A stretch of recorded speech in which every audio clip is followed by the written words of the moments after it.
Hello, listeners, and welcome to another episode of Cognitive Dissidence. As usual, I'm your host. I'm Jacob Shapiro. I'm a partner and the director of geopolitical analysis at Cognitive Investments.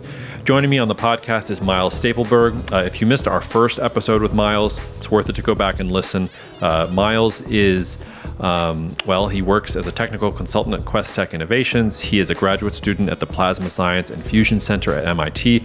He also serves on CI's Innovation Advisory Board. So we have a board of scientists, people like Tomas and Myles, who we work with, who help us get to the bottom of what is actually going on from a technology perspective. Because I have geopolitical expertise, Rob has market expertise, we have a lot of expertise on staff. But for a lot of these advances, you need to talk to the scientists themselves, and you need to understand these developments, because even one development can change markets overnight. So I really appreciate Myles coming on. When I hit the stop button on recording, I complimented Myles. I told him, you're the rare scientist who can make their ideas intelligible to someone like me who really, I have some science background, but certainly not at the level that Myles does. And he said he wanted to credit ChatGPT for helping him come up with his analogies. So he uses some great analogies in here with ice cream cones and other things. And apparently we have ChatGPT to thank for that as well. I don't know how to feel about that. Listeners, jacob@cognitive.investments. That's my email address. We reference an innovation disruption report that Rob and Myles wrote together. It is available only for Knowledge Platform subscribers. If you want to talk more about that, if you want to get access to that report that we mention and talk about for a few minutes in the podcast, please feel free to reach out to me. You can also hit me up there if you want me to come onto your podcast, if you want to talk about letting us manage some of your wealth, or if you want to talk about what books I should be reading or what guests I should be having on. Email me anytime. I try to reply to every email that comes through, no matter how busy I am. Otherwise, that's enough for me. Let's get to Myles. Cheers and see you out there. Cognitive Investments LLC is a registered investment advisor. Advisory services are only offered to clients or prospective clients where Cognitive and its representatives are properly licensed or exempt from licensure. For additional information, please visit our website at www.cognitive.investments. The information provided is for educational and informational purposes only and does not constitute investment advice, and it should not be relied on as such. It should not be considered a solicitation to buy or an offer to sell a security. It does not take into account any investor's particular investment objectives, strategies, tax status, or investment horizon. You should consult your attorney or tax advisor. All right, Myles, it's good to be back with you. I don't mean to toot my own horn, but I often find myself when I'm in conversation with people, I either think I'm the smarter person in the conversation, or I think that the person, we're sort of on the same level. When I get into a room with you, I don't feel like the smarter person in the conversation, because I wish I'd been an astrophysicist and all these other things, and I just didn't have the gumption to do it. So it's nice to have you on, and I hope you're ready for me to pepper you with what will probably be academic questions for you, but which I think will be very interesting for the audience. Oh, well, do you mean this, Myles? Is there another one here? Yes, yes, the very same. The one right. Who is far too humble about his own abilities and things like that. And to show you how basic we're going to get, because most people are not on your level, there was a lot of news over the past couple of weeks, and I reached out to you originally because, 2-3 weeks ago, it looked like we had a room temperature superconductor. So let's start with the basic questions first. What is a superconductor, and why would a room temperature superconductor be such a big deal? Okay, yeah, I'll try to explain this. But first off, thanks so much for having me on this podcast. I started with a poor joke, but hopefully my explanation of what a superconductor is might be a bit more appreciated. So I guess what we'll start off with is a superconductor. The easiest way to think of it is if you have, say, a normal copper wire and you want to send electricity through it, it's going to conduct the electricity, but there's going to be some friction. It's like if you're throwing your hand through the air, you'll feel some of the drag. There's some friction that is going to be in place when you conduct the electricity through that wire. With superconductors, we don't have this friction. You're able to, there's essentially these lanes that the electricity can flow through without encountering any resistance. And this allows you to send a lot of electricity or current through the superconductor without any losses. And the loss is really important for what we care about, because if you don't have resistive losses, I believe the U.S. wastes about 5% of its electricity just through resistive losses. Then you get more energy conversion, and you can send electricity more. You can send it to further distances. There are a lot of benefits of superconductivity, and that's just for electricity transmission and maybe some power electronics. So ways that we can convert, send, store, and use electricity. The other use case of superconductors is in the use of, say, magnet technology. So you may have heard of magnetic levitation trains. There's a ton of those in China. You also may be familiar with MRIs. MRIs are another, they're probably I think they're the most early adopter of superconductors in industry, and they need those superconducting magnets because if you don't have friction when you're sending current through the superconducting magnet, you can get a stronger magnetic field. Stronger magnetic field in the MRIs, I believe, gives you better resolution. I don't know exactly how those things work, but my intuition is that they needed a stronger magnetic field, and the superconducting magnets let them get that. So with superconductors, we'll recap. You basically have a freeway with no speed limit. And that freeway has, instead of cars, electrons that can just zoom through the freeway. And without speed limits, you have much quicker delivery of electricity. Well, maybe not quicker, but you have, say, less loss when you deliver the electricity. And then for magnets, the maybe more important thing about superconductors, especially there's two types. There's the type 1 superconductor, which was the first one that we found. And then there's a type 2 superconductor, which is a bit more robust. The analogy is like the type 1 is like an umbrella. It can protect you from a little bit of rain, but if you say, if there's a thunderstorm with wind as well, the umbrella becomes kind of useless. That thunderstorm and rain is like sending too much electricity through it. Whereas the type 2 superconductor is like a thick raincoat. No matter the wind, the rain, you're going to stay dry. It's just, so that's just sort of the difference. The type 2 superconductors are a bit more robust. And I won't go into like the condensed matter physics because I frankly don't understand it. But that's sort of like the difference between them is, for all practical use cases, we use the type 2 because you can actually send current through them to do things. Mm-hmm. And what is the significance of the discovery that everybody was talking about was that it was a room temperature superconductor. So why was the room temperature bit of that the important part? Yeah, because normally superconductors, even the type 2 superconductors and the high temperature superconductors, they operate at negative 260 or so Celsius or even colder. We usually use Kelvin, which is absolute temperature. Most superconductors operate below 4 Kelvin. So very, very cold. Room temperature is 293 or so Kelvin, give or take. So we're operating very cold to make most superconductors work. The best superconductors we have stay superconducting up until around 77 Kelvin. And those are the rare earth barium copper oxide superconductors that a lot of fusion companies are looking to use in their devices.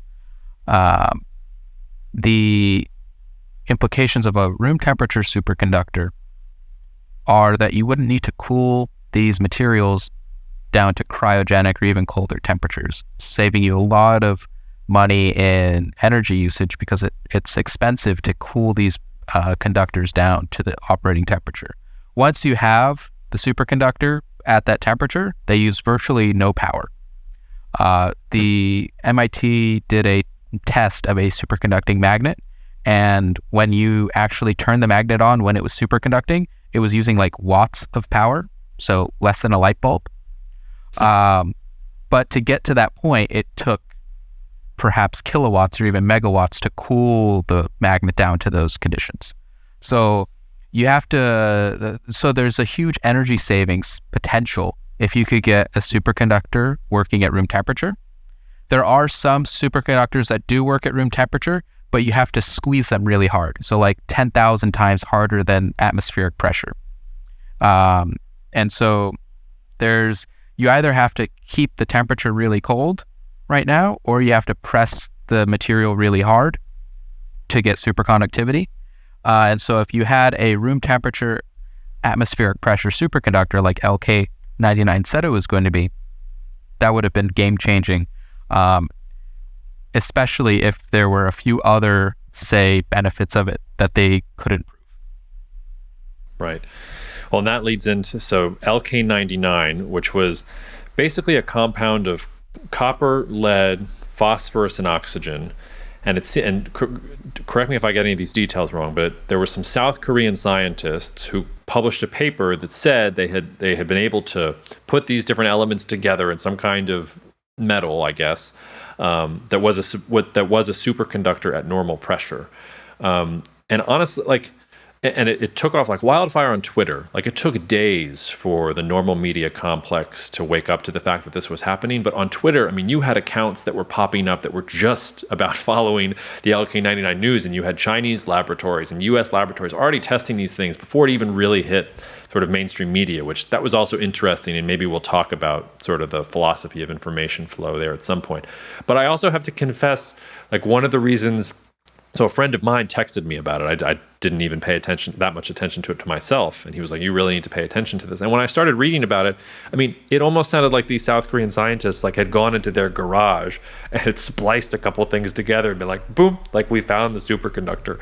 So I just wonder, like, what was your first reaction, or how did you first find out about LK99, and what was your first reaction to it based on what you found out? Yeah, so I don't have a Twitter, and so my friend, it was actually Tomas, who has also been on the podcast, and he showed me a few of the tweets and actually talked to me about it, asking me like what I thought. And one of the things I told him is, let's just wait a bit and see who proves it, whether or not it works or not. And then even if it is superconducting, I sort of hinted at this earlier, if you're unable to send a lot of current through it, and it's unable to, say, maintain its superconductivity, then it's not very useful. It's kind of like a water slide. You can go very fast, but there's a weight limit. And in this case, the weight limit is how much current you send through. And so if you can't send a lot of current, but it's still superconducting, then you kind of restrict a lot of the applications one would use this material for. So you probably wouldn't be able to use power lines. For like power transmission, you definitely wouldn't be able to use it for magnets. So you would restrict the applications of this material to a lot fewer things. Now, that would eventually lead to more development and maybe improve the critical current. But one of the things I was saying is this is not going to be a useful material until we have not only the temperature at which it's superconducting and the critical current at that temperature. So there's sort of a few variables at play here for, say, a useful superconductor. Well, and it sort of turns out you're even giving them too much credit, because it looks like it wasn't a superconductor at all.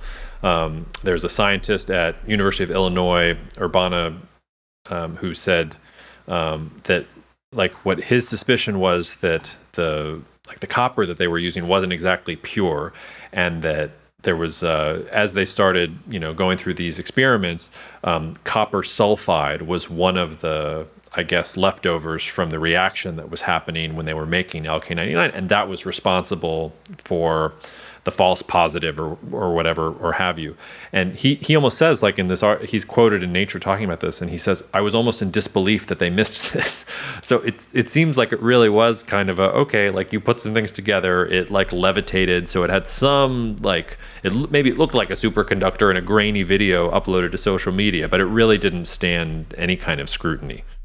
Yeah, so a few things about that. So the video online, real superconductors, I believe it's specifically type 2s, they have this thing called the Meissner effect, and it allows them to, I won't go too much into the details of what that is, but you essentially you can levitate and move in a bunch of directions because of the magnetic fields are sort of pinned in a way that it stays above.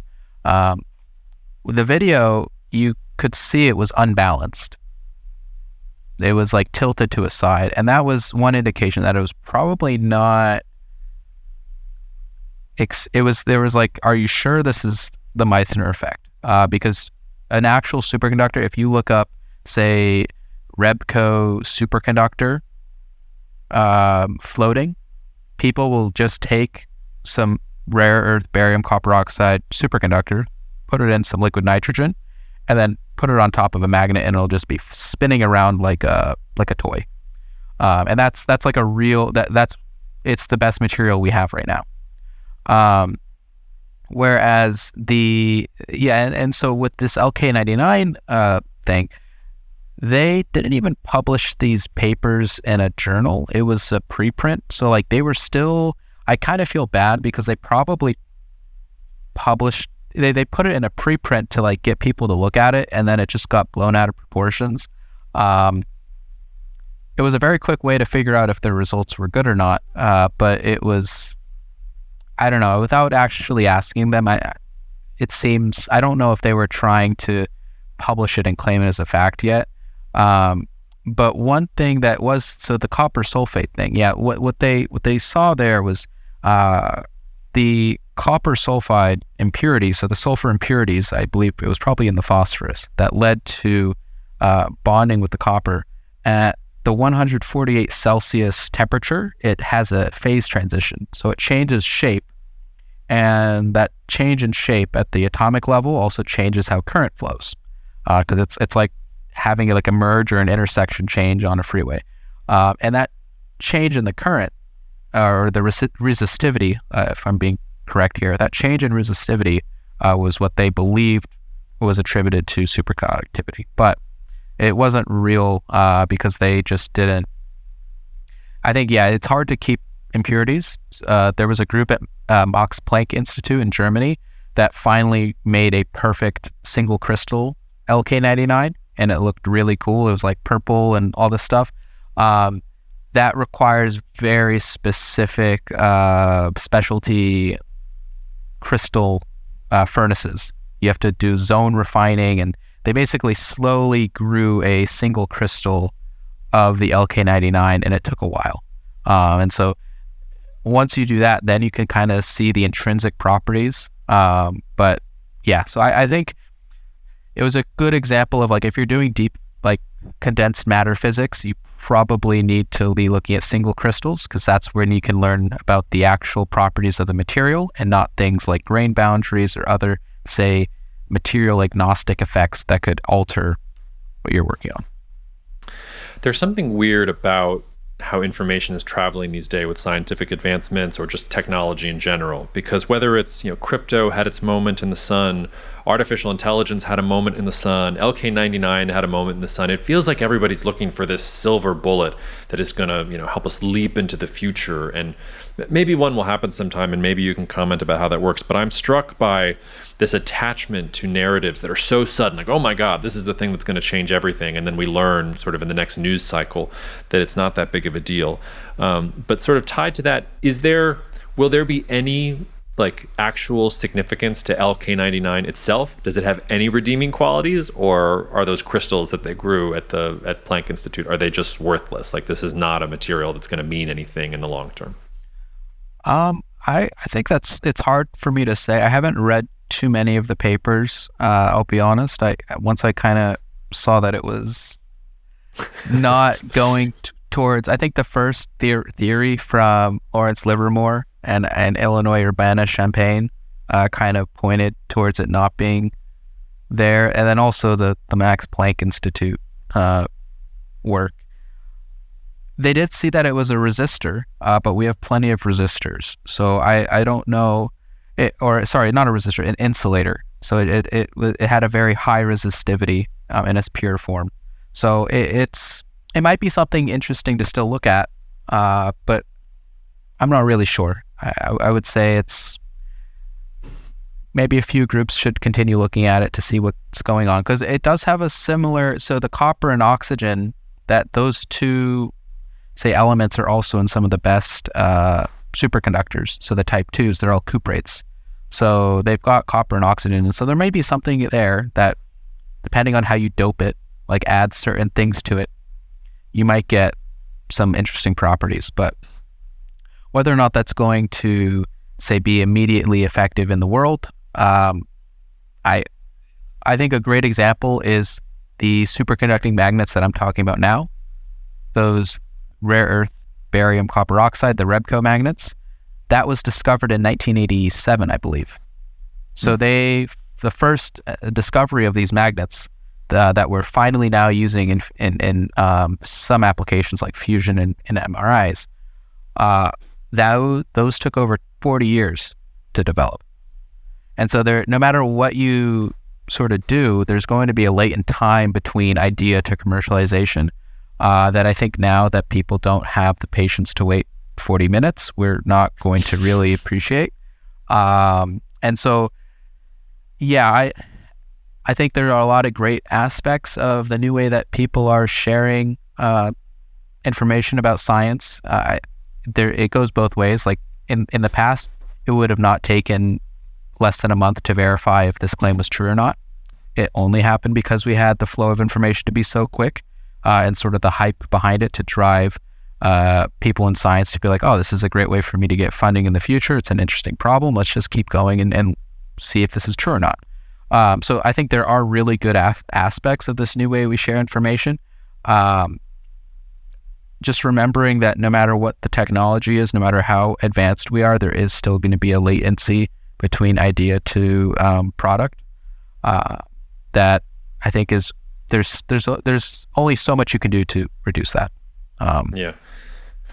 Which kind of leads to my last question on the superconductors. I wanted to ask you what you think the likelihood is of finding a room temperature ambient pressure superconductor over the next 10 years. And then sort of second part of the question is, if one is found, how long does it take to operationalize that? Is that a 40-year process still? Is that a 20-year process? Does that depend entirely on what the superconductor is made of? What are the prospects for someone actually finding this holy grail, and what does the implementation actually look like?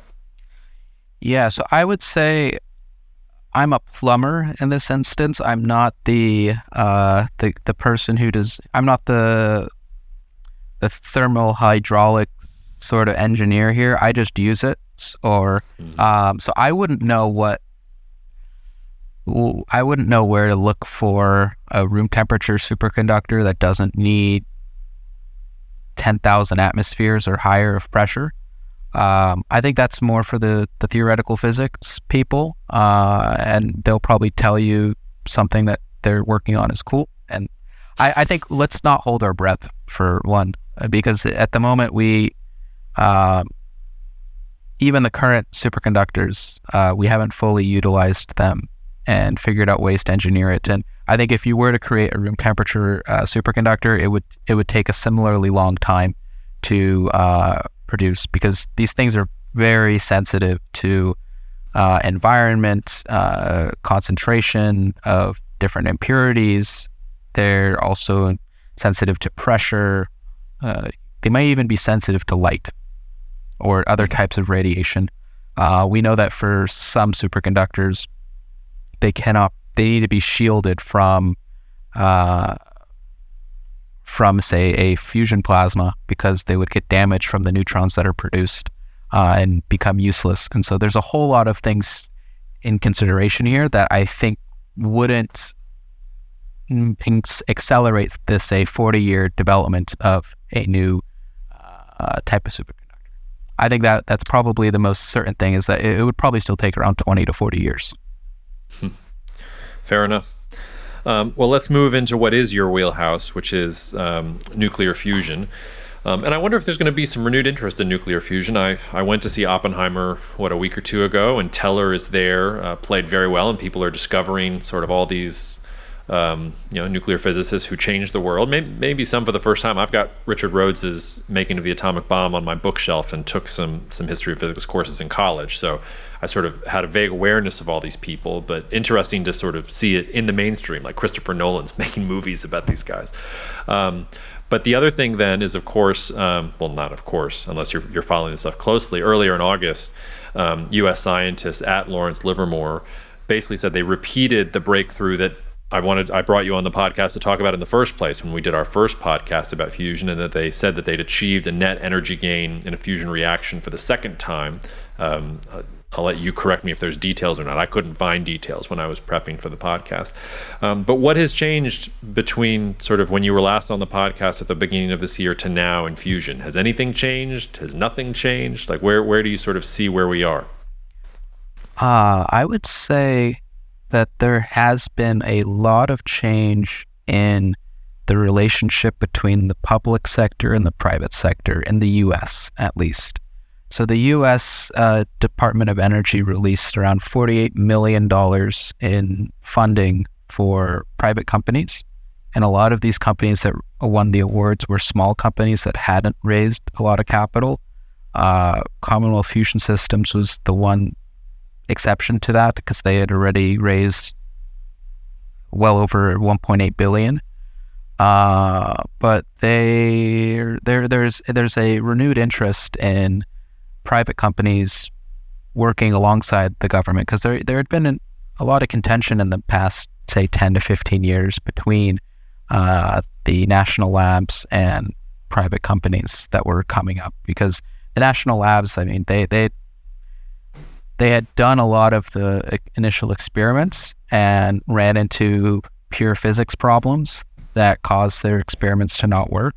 And they were the first pioneers of a lot of this work. And then now you see it's similar to how SpaceX kind of rode the coattails of what NASA had done to develop their rocket technology. You see a lot of these private companies either hiring or looking at past experiments that people did at national labs all over the world, but mainly in the US, and trying to sort of use that past experience to catapult their own results. But you kind of had this contention between the old guard national lab scientists and the new guard people who were, say, starting their companies. And you see that sort of, let's say, wall coming down a little bit with the DOE starting to fund these private companies.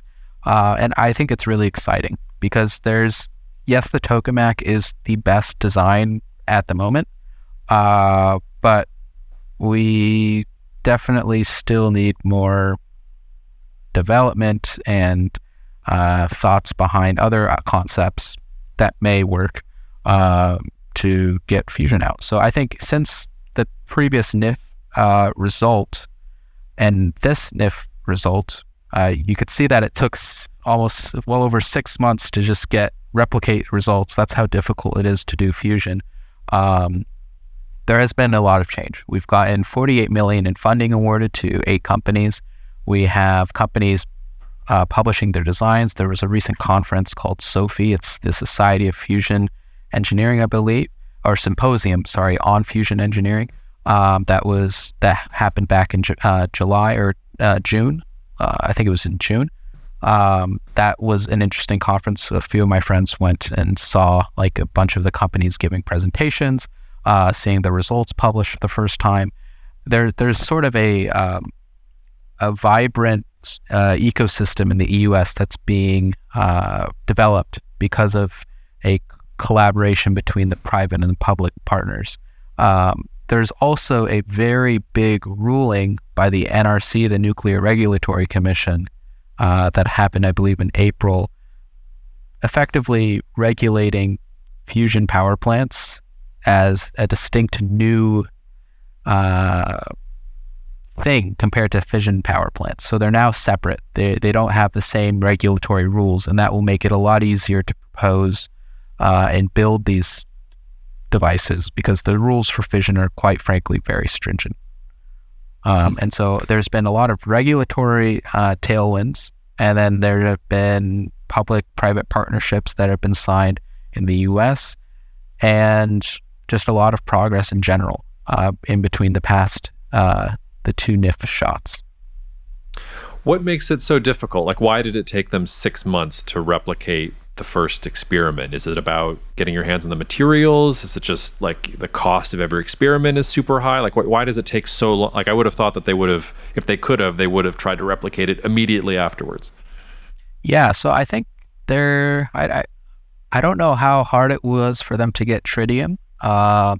If that wasn't because they did use deuterium and tritium, the easiest fusion sort of the easiest fusion reaction to do. I think if they weren't the Department of Energy's premier lab for stockpile stewardship, they probably would have had tritium issues, but I imagine they got their tritium just fine.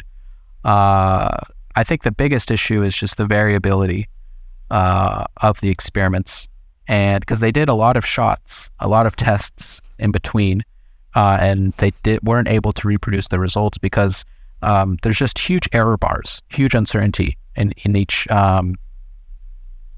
experiment. It's here when you use a bunch of lasers, 192 lasers that all have to fire at very precise moments and hit the fuel pellet at the same time to uniformly compress the fuel. It's very challenging from a control standpoint, and it just goes to show that there's a lot of engineering that goes on here that will be essential to make it more reproducible.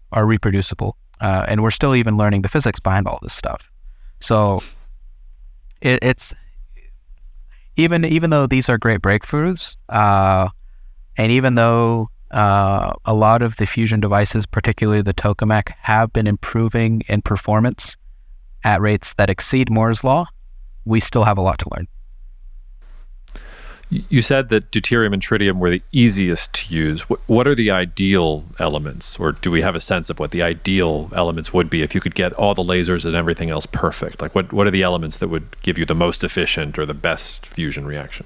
Yeah, so I would say the deuterium and tritium reaction it has the lowest, say, barrier to happen, and so it's the most efficient fuel by over an order of magnitude.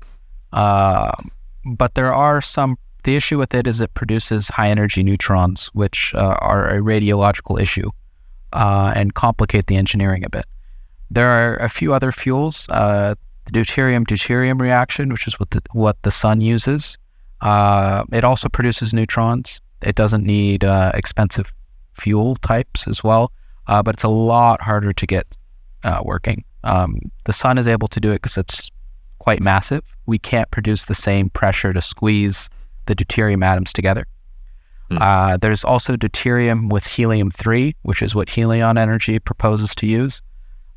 And that has lower neutrons produced than DD, so deuterium or DT. It produces the third most neutrons out of the three, but the amount of neutrons it produces is still double a commercial efficient power plant's. Its advantage is that you could use direct energy capture. So instead of converting the energy from heat to heated fluid, or from electricity to heated fluid back to electricity, in this case, you could just go straight from electricity in the plasma to electricity to use. Very hard to do in practice, but in theory, you could do it with that reaction because it produces protons. The other reaction is proton-boron-11, and that's what Tri-Alpha Energy is using. That's the hardest reaction, and it produces no neutrons whatsoever. So if you want a very clean fusion reaction, you would use proton-boron-11. It's just very, very difficult. You need higher than 1 billion degrees Celsius and very high pressures just to get this reaction going. And whereas with the easiest reaction, DT, you only need around 100 million degrees. And it's not a linear increase. It's not 10 times harder. It's like 100 times harder. It's a square root curve for how much energy you need to put in to raise the temperature. So it's much, much harder than to do the aneutronic fuels like DHE3, so the helium-3 reaction and the proton-boron reaction. They're much more difficult. And so that's why most of our focus is on DT, the deuterium-tritium. And because tritium is expensive, we do a lot of our, say, test runs with just DD. So we test a lot with DD, and then when we know we kind of have a good idea of what's going to happen, we use DT. And so there have been fewer than 5 DT experiments run. To my knowledge, there was one in the UK, there was one in the US in the late 80s, I believe, and then the NIF experiment and Lawrence Livermore. There might be a few others, but they weren't very publicized.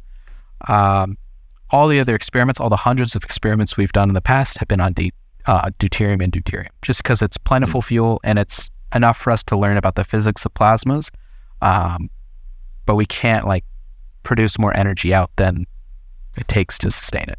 So that's where DT comes in. And I'm glad you mentioned Helion. So you and Rob authored a 15-page creative disruption report about Helion. That's only available for subscribers to the Knowledge platform. So if this conversation interests you listeners, feel free to reach out. You know where to find us if you want to hear more about it. But I thought I'd give you just a second here to riff on that, because what you're describing, even though we've seen progress, sounds like decades in the future. Like that's just the impression a layman gets from listening to you talk about these things. But Helion has a deal to provide fusion power to Microsoft by 2028. So talk to me about how that's possible. Is that actually going to be fusion power? Is that a semantic thing? How is it that Helion and Microsoft are promising this level of advance when the things that you're telling me here make it seem like, as you said, we're still learning the physics, let alone designing these reactors? Yeah, it's, I would say Helion has a really, interesting design for their power plant. It is, at a high level, very smart because it ignores a lot of the pitfalls from the standard approach to making a tokamak using DT fuel and running a steam cycle. The tokamak DT fuel steam cycle idea is the most straightforward from a physics standpoint, but arguably the most difficult from an engineering standpoint, with the only other one being a stellarator. But it's hard. Basically, it's hard to engineer, easy physics. The approach that Helion has chosen is easy engineering, incredibly difficult physics. And they even stated recently that they are never going to achieve ignition using their D-helium-3 concept. And what that means is it's not going to be a self-sustaining reaction. They can still get more energy out than they put in, but it's never going to continuously sustain the plasma. And what they're essentially trying to design is a diesel engine, but instead of diesel gas to push the piston up and down when you ignite it, they're going to try and compress a plasma very quickly, get some of that energy back as it expands, and then hope it doesn't damage the device when it fizzles out and expands out. And then they take the exhaust out. And so it's a very it's a very quick, and it's a pulse device. So it's just like an engine. It's the pistons going up and down very quickly. But instead of a piston and diesel, we have a plasma. So the plasma forms at two ends. So it's kind of like you put two cones with the points of the cones together. So you have like these conical shapes. Actually, it's like two ice cream cones that they just, but not the pointy ice cream cones, the ice cream cones that are kind of like a cylinder, like the cheaper ice cream cones, not the waffle ones. They basically put two of those cheap ice cream cones with the bottoms together. They form the plasmas at the ends where the ice cream starts, and then they slam those two plasmas together and stabilize the plasma in the middle where the two ice cream cones touch. And that, in theory, that slamming motion, as well as squeezing it together, in theory allows it to rapidly compress the plasma. And then when the plasma is compressed, the temperature goes up, the temperature and the density go up, and then you, in theory, have more fusion happening. The issue is we don't know how stable that plasma is. There are a few physics questions that need to be solved there to see if you're actually going to have a safe reaction. And by safe, I mean something that won't just like spit her out and just melt stuff. There's no like radioactive damage here. It's just heat, and then the plasma just runs into the wall, and then you just melt your wall. The issue with what Helion's proposing is they say it's straightforward, but they still have to prove it. And they've got some good results from their Trenta program from 2020. They just didn't have a full suite of diagnostics to figure out what was actually going on. And so there was a recent conference, the SOFI conference that I mentioned earlier. They were there. They presented on some of their more recent results. I'm still waiting to get a paper from that conference to see what they have, but it could be interesting. They also did publish a paper recently giving more of their theory. I would say they're very good at explaining their approach from a high level, and that's partially, I assume that's one of the reasons why they got a lot of funding from VCs, is because they're able to propose a very, say, coherent high-level approach that seems to have some attractive benefits over the conventional tokamak DT steam cycle idea. And so they don't have the issue of long-lived waste theory. That might not be 100% true. They don't have to deal with steam cycles. They do direct energy conversion. And so those are the two main sort of benefits. And they are converting, the conversion of directed energy conversion is nice. So but the issues is that they don't have a lot of the physics down, and they still have to monitor their device a bit better. So I'm excited to see their next iteration of the power plant, their 7th design. I believe it's called Polaris. But I think it's a little soon to say that before even testing some of the concepts that they propose, like they haven't tested the direct energy conversion technique yet on their big device. They've tested it at very small levels, and they showed that like if you squeeze a plasma and it expands, it pushes back on the magnet. You don't know how that's going to work at a full-scale plasma. It doesn't extrapolate. And so there are a lot of unanswered physics questions that need to be solved first before you go out and say, oh, I'm going to sell electricity.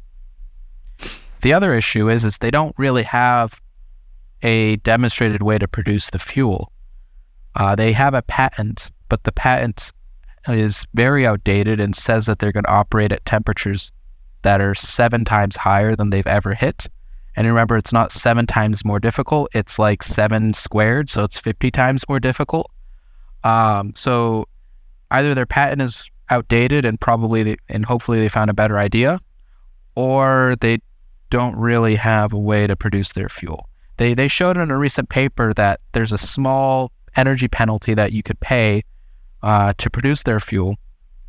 But I don't really, there's no proof yet. Like, it's just an idea. It's like a paper reactor. And so they need to build that first and show results and demonstrate that they can do it first before they sign a power agreement.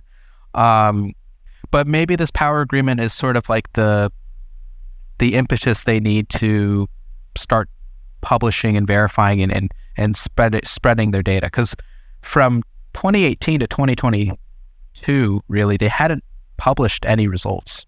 So no one knew what they were doing. The only results they had was a YouTube video.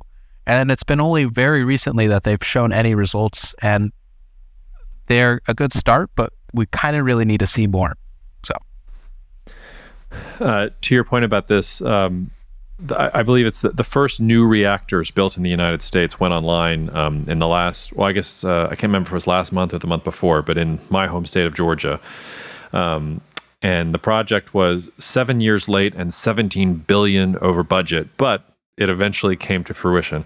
The question that I'm leading to there is, am I going to see a fusion reactor in my lifetime? Is it going to be 10 years from now? Is just the physics like we don't know enough to sort of say it yet? As somebody who's in the space, like what do you think is a realistic and sober look at what the future looks like for fusion?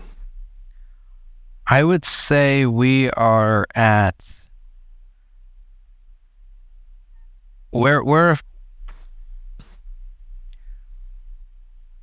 we'll have a very bad fusion power plant in the next 10 to 15 years. It'll be there. It will not be perfect.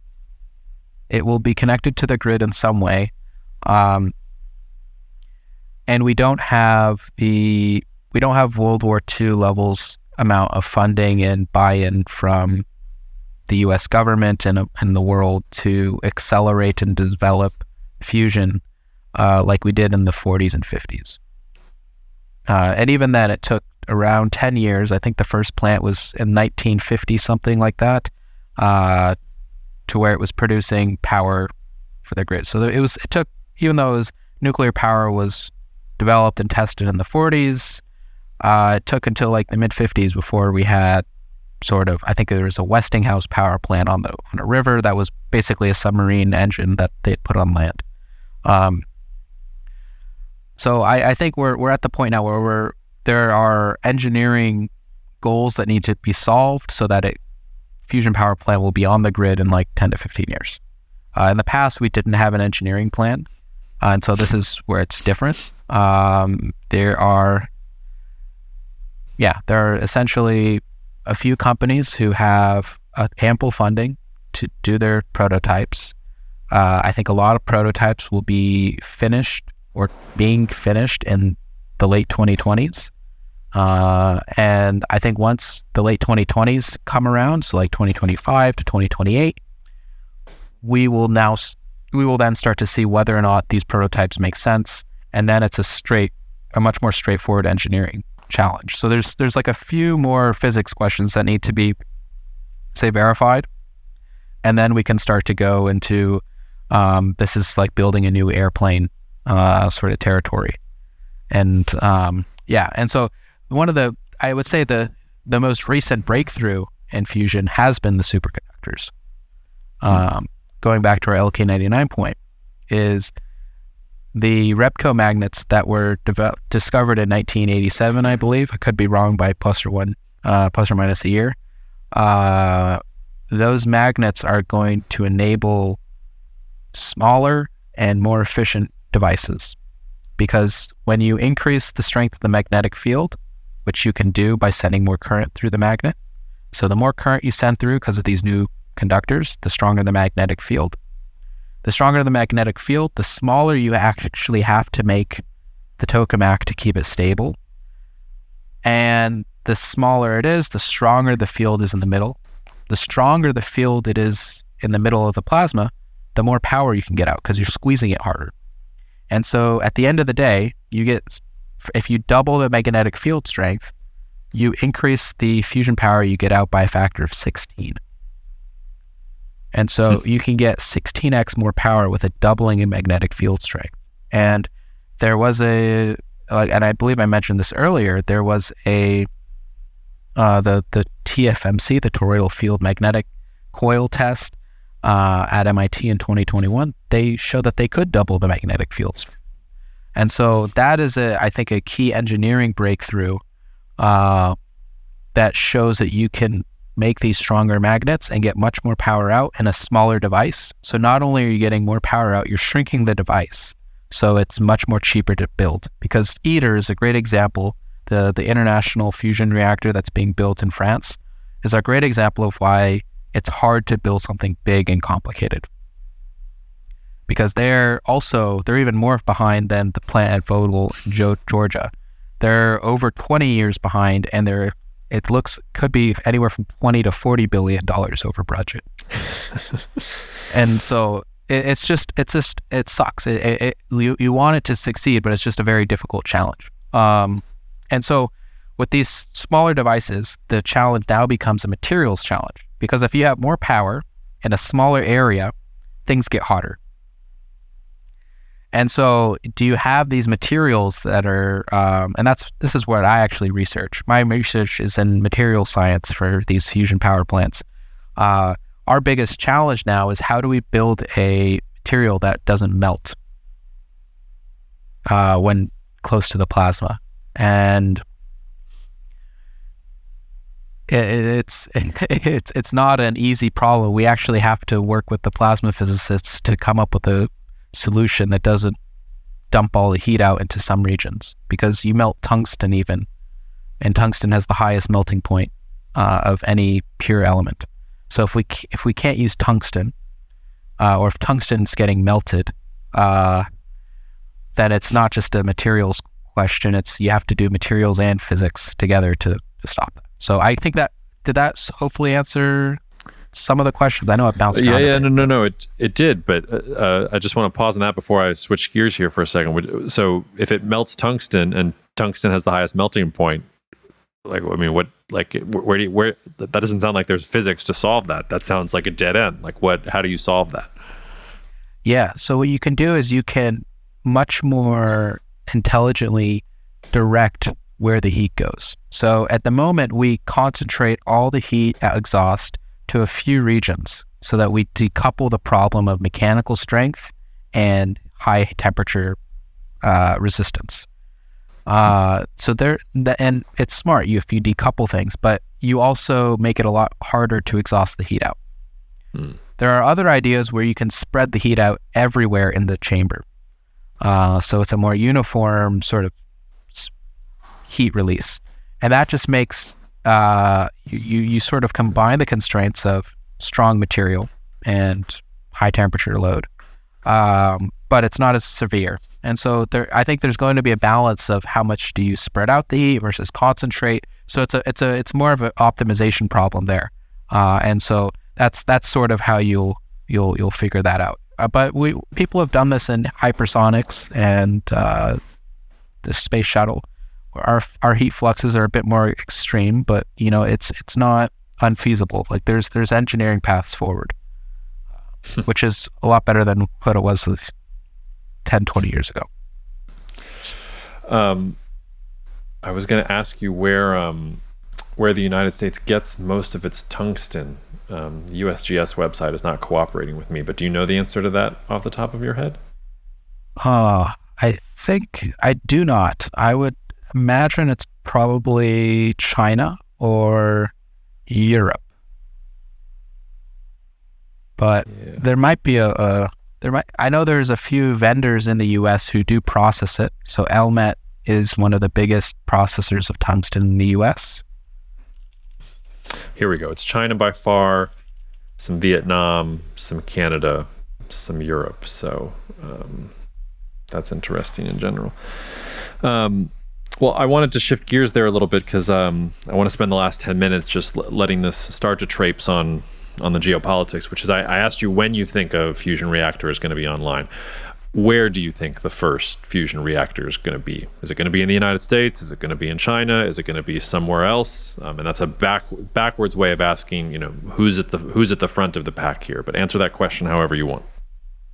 Yeah, I would say a lot of the know-how and expertise is concentrated in the US right now or in Europe.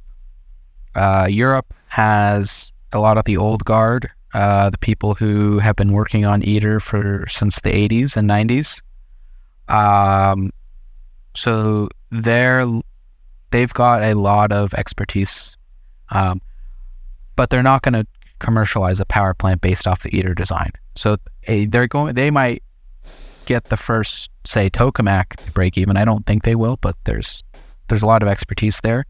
Whereas the US, I think, has a much more dynamic, private-led fusion industry, and a lot of and several of these companies have control of the supply chains of the critical materials. So the magnet technology is going to be a huge driver in making fusion commercially viable.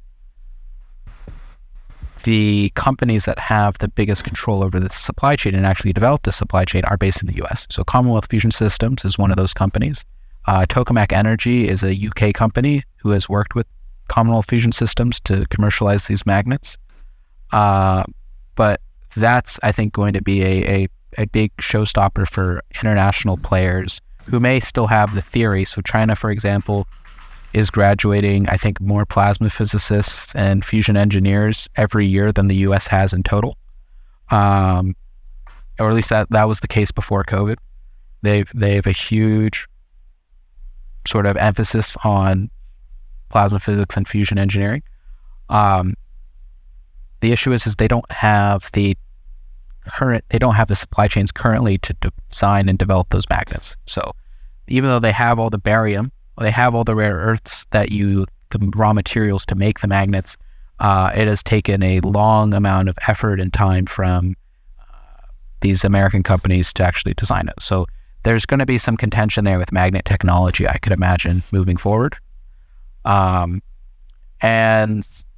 India also has a very robust fusion program. So they're doing a lot of the fabrication of the large components for the ITER program. And so there's going to be a lot of expertise in specialty steel manufacturing and component manufacturing concentrated in places like India and even South Korea.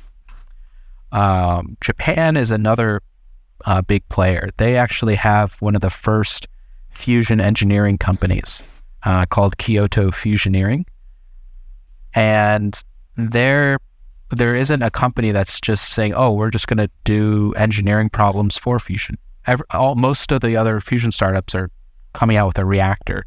This company is specifically saying we're reactor agnostic. We're looking at specific engineering challenges in fusion energy and looking to solve them. And so there's a vibrant sort of international community, but I think a lot of the power and money and technical know-how are concentrated in Europe and the US, with a few examples in Japan and India and South Korea of, say, niche expertise, and then a huge theoretical, say, burgeoning development in China. We could talk for another hour about the question I'm about to ask you to close out on. So let's consider it sort of we'll close on it and maybe open with it next time, which is sort of the promise of fusion. I mean, it seems like the holy grail of energy. And you said 10 to 15 years to a bad fusion reactor. If we could get to a good fusion reactor, do we just stop using fossil fuels to power the grid immediately? I mean, is that the level of technological advance we're talking about here? How do we benchmark what fusion could mean to human civilization if we can stick around long enough to make the discovery? Yeah, I actually think that fusion is not going to be a good electricity generation method. Its biggest advantage is going to be in cogeneration, because you produce, at least in the standard tokamak design, you produce a vast quantity of high temperature heat, which can be used for things like hydrogen production, electricity, process heat for chemicals. You might even be able to run things like direct reduction of iron for steel making. There's a lot of industrial decarbonization that might be enabled by fusion energy. And electricity is just the most conceptually easy to grasp, but I don't think it's a good, I don't know if that's the best use case for fusion, because there are plenty of cheap ways to produce electricity, and I don't think we're getting away from fossil fuels anytime soon. There's companies that are even looking at carbon sequestration and all these other techniques to make fossil fuels more digestible. So there's a friend of mine has started this company called Mantle in Cambridge that is doing this with molten salts. I think there are ways to engineer these fossil fuels to be less damaging to the environment and still produce energy in a cheap and easy to use manner. And that fusion energy shouldn't just be limited to electricity generation, because I think that's not the only use for it. There might also be use cases for it in space, and that's actually where Helion got its start. So Helion, before it was Helion, was MSNW LLC based out of Washington. and they got a lot of initial funding from NASA and the DoD to develop space propulsion using fusion, because it's just a very long-term, steady supply of tons of power. And so that was one other use case of it. Granted, it's a bit of a pie-in-the-sky idea, but I think they had the right approach of thinking, what else could you do with fusion? Let's think beyond just electricity production, because I don't think if we've learned anything from fission, I don't see devices with very cheap fuel producing tons of electricity as alleviating the energy issue. If we had a market demand for high amounts of concentrated electricity, then we would just build fission plants. It's there, or we just build more renewables and we build storage, which is sort of what we're doing. But there's only so much storage you can build, and so there's going to be as we've had for the past 80 years, a blend of different energy generation techniques. So we'll still have fossil fuels. We'll still have a ton of renewables. That's probably going to be the biggest burgeoning market. We'll have nuclear, hopefully, because it's a good sort of backup or thing to have that's always there. And then with fusion, you're going. I think you're going to have a lot more value with cogeneration than you will with electricity generation. And there was a really interesting work that was done at. I need to remember the name of the scientist. I'll try to send you some of his work. But he looked at how you would build fusion for electricity generation in different parts of the U.S. Mm-hmm. And even at the most, say, optimistic economic targets and capabilities, you wouldn't see a higher penetration than 12% of the electricity market in the Northeast. And that's where renewables kind of don't work too well, because there's not a lot of sun, there's not a lot of wind, unless you have like a nor'easter or something like that. And so even then, you still have I think it was close to 60 or 70% of the market dictated by renewables, the rest with natural gas, and then 12% at most of fusion with normal nuclear. So and 12% still a lot, but it's still not what people expect when they think of holy grail of electricity. It's just, that's going to be driven more by markets than by technology.